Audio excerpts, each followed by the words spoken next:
I'll be showing you how to save and export a video from iMovie right now, right after this.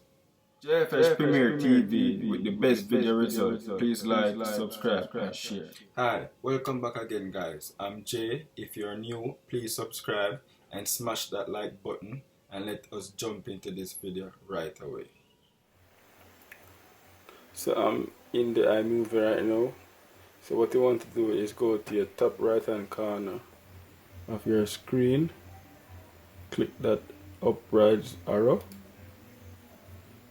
and where you see file, you click that image,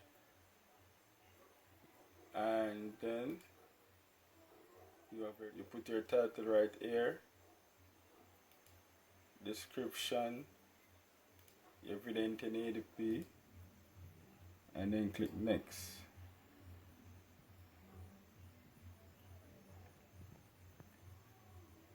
Save.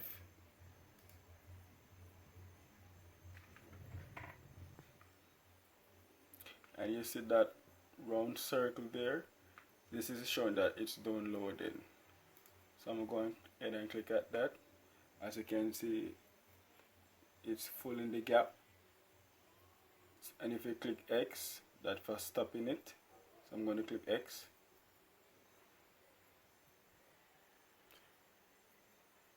Go back in it, and same thing for YouTube. Go on it, your title, etc., and click next, and that will be the same thing. So thanks for watching again guys. Hope this video helped you, hope you enjoy it. Remember to subscribe, and please comment in the comment section below, let me know what you guys think, and I'll catch you in the next tutorial. Peace out.